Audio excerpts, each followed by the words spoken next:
and create a big play to give themselves some momentum. See what they have up their sleeve. Now gone. Nowhere to escape, and he goes down. Ben Gideon coming hard from that linebacker spot. He drops him for a loss of 11. Well, so much for setting the tone of the drive offensively. Giving up a big sack that loses that kind of yardage, not a great start.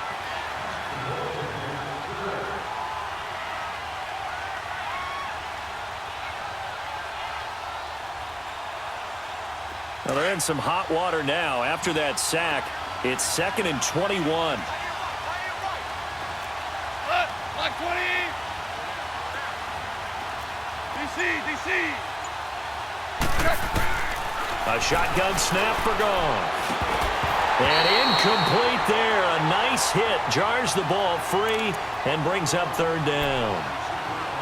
Anytime a defense can sit back in a zone like that, it tends to create a lot of congestion in the middle of the field. Makes it very hard to slot one in. Looked like I-4 at rush hour in your hometown of Orlando, Florida. An absolute mess.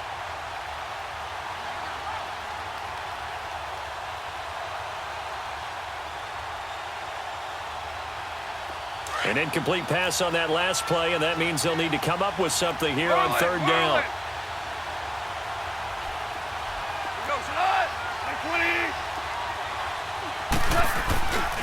Goff turns and gives to Gurley. And he'll get it up a little shy of the 15. They'll spot him down at the 14-yard line. 4 yards on the pickup there, but it's going to take him to 4th down.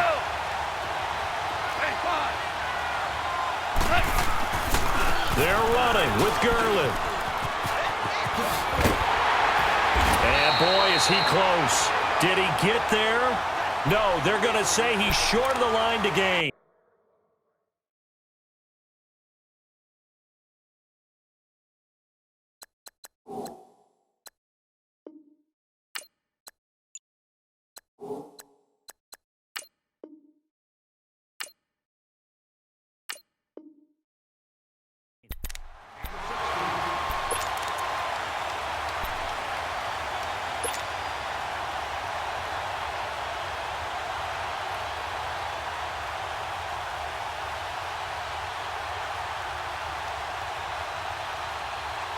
The 4th down run successful. Now they look to pay it off on 1st down.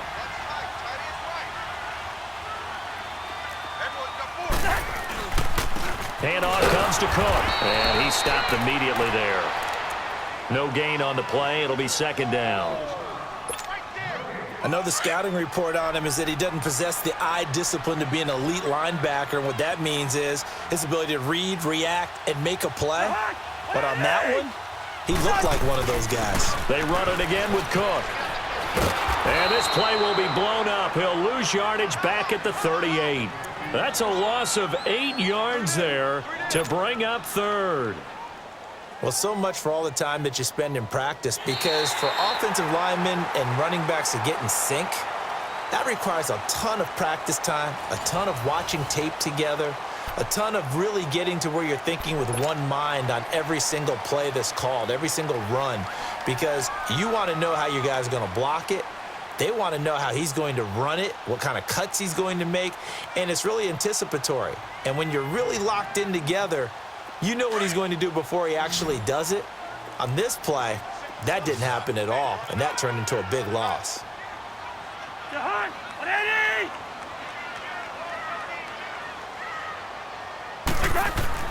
3rd and long for Cousins. He'll find Thielen working the middle. And they'll wind up getting this one all the way down inside the 20. It's a gain of 20 and picking up the 1st. Big hook up there, forced to throw it on 3rd down. The connection's going to keep the drive alive and also keep the clock moving. Yeah, and from a defensive perspective, didn't get a sack, didn't knock the ball free, didn't break up the pass. The clock keeps running on you. You're in a dire situation now. 5 yards on the carry. Good pickup on 1st down. Now, I'm guessing you'd say this is kind of the key here. Grind out some yardage, work on that clock, see if you can continue to tick it down. Definitely. You want to bleed things out at this point, right? Continue to possess the football, gain some yardage, and put the onus on the defense. Do they have to use timeouts? What are they going to do to stop you? You're taking charge. Again, it's Cook. And he'll be brought down this time at the 5-yard line. 7 yards on the pickup there, and now they've got it 1st and goal. But they didn't accomplish their goal. They didn't get a stop there, gave up another 1st down. They have all 3 timeouts in their pocket. I think defensively you got to start thinking about using them here. I was just going to ask you at what point you think now's the go time? I think now's the go time. I don't think you sit back and wait because they can take a lot of time off the clock between plays and run 3 to 4 and really put you in a stressful spot. On 2nd and goal, Cook waiting in the backfield all alone.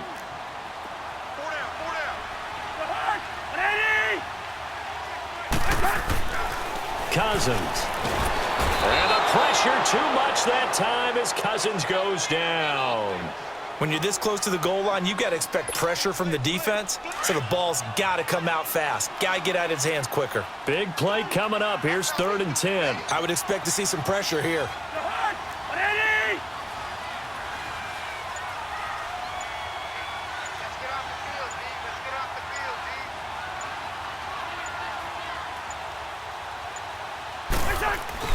Here is Cook on 3rd and goal. It'll be a minimum pickup, and it will take us to the 2-minute warning.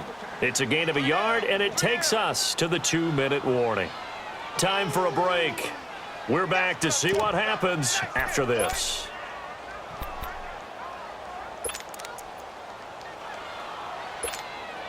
So on 4th down, out trots the kicker in a big spot here. This is a 26-yard attempt.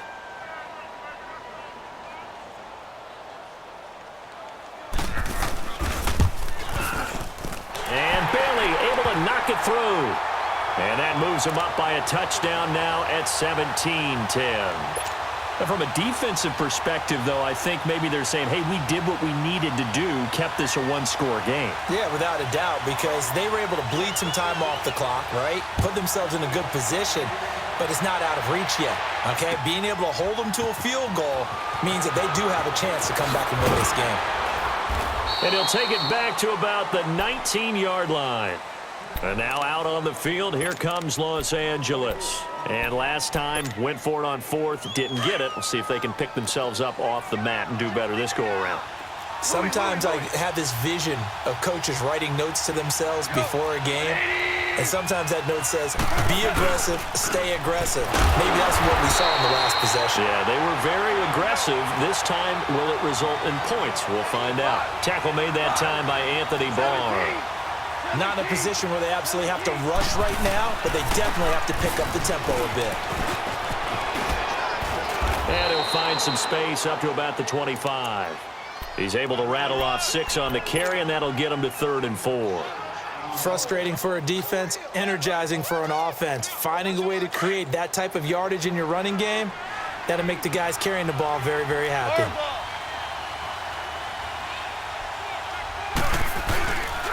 On 3rd down, they'll run it with Gurley.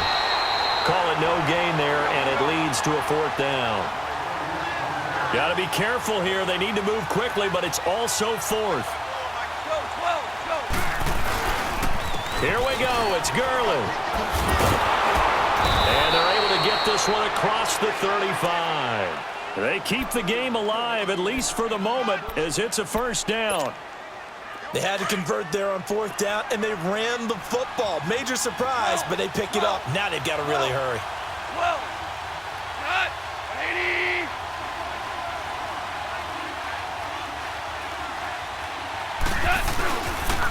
Now a handoff for Gurley. And he'll get this up to about the 38-yard line. Give him a couple on the carry there. 2nd and 8. The Rams going to go ahead and use the first of their timeouts as the clock will stop with 33 seconds remaining.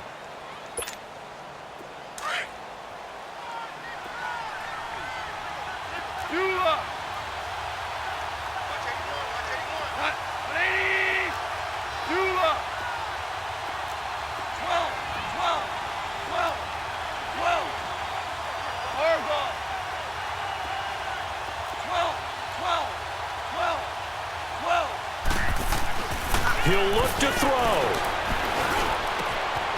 It's hauled in by Brandon Cooks.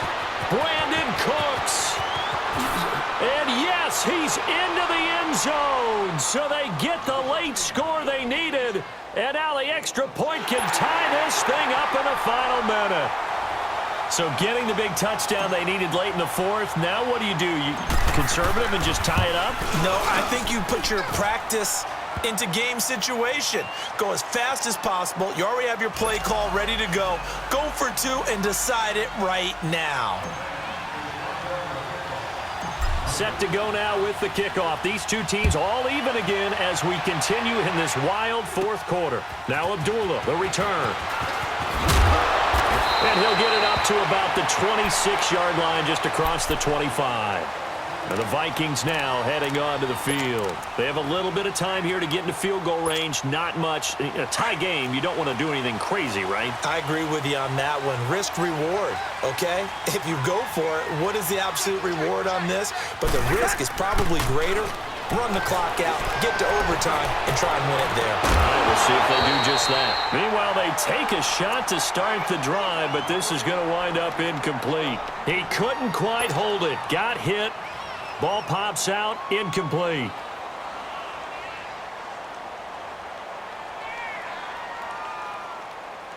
Once again, they'll come up on the 26-yard line, 2nd and 10.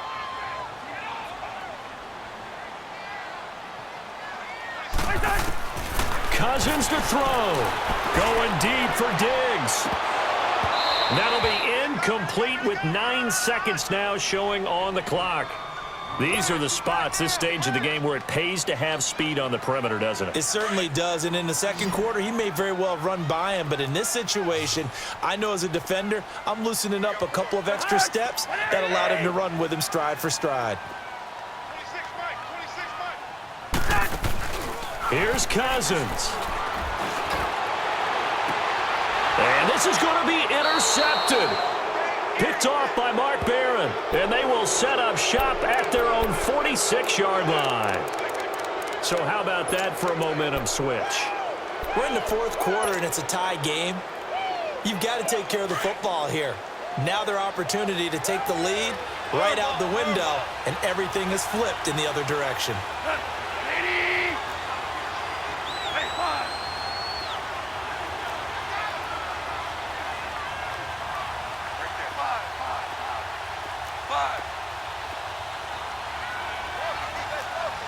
DC.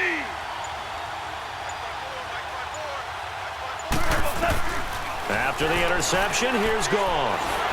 And he's going to be taken down. Goff is sacked.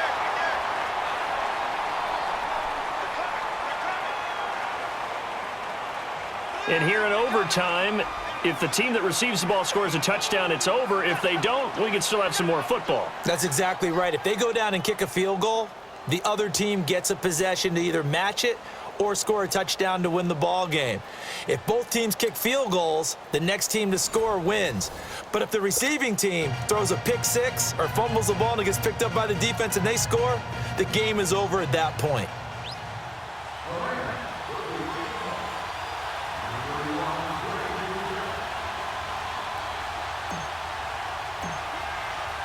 So a tie ball game here as the kick's away. And that drives coaches insane, doesn't it? When they see that happen, it just doesn't feel right, does it? Plus, you're giving up yardage. Cousins and the Vikings with a 1st and 10 at the 40.